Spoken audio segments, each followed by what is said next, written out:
Tere päevast ja tere tulemast minu Moodle videokursusele. Selles videos mina näitan teile, kuidas luua sisutüüpi nimega Matching Game ehk sobitamismäng.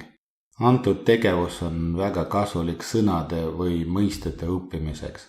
Kõigepealt ma näitan teile, kuidas see tegevus töötab ja siis me vaatame, kuidas seda tüüpi saab teha.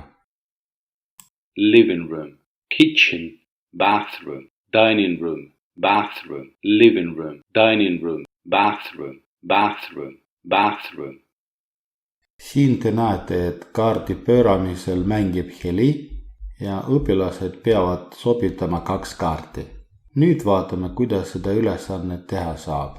Nagu tavalisel sisupangas te peate vajutama lisanupule ja valige siis Memory Game. Ja nüüd mina näitan teile seda ülesannet, mis me oleme praegu teinud. Selle ülesande loomine on päris kerge. Te peate ette valmistama mõned pildid ja helifaili. Ja te annate oma ülesandele nime ja siis näete, siin on mul kaardid.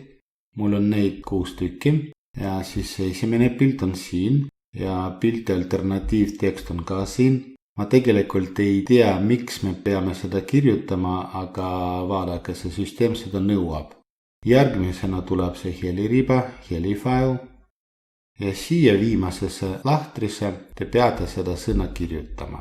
Ja samasuguselt te peate lisama teist kaardi, pilt, alternatiivtekst, helifail, need on siin tühjad ja siin on tekst ja nii edasi.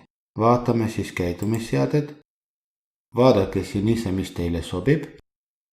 Välimus.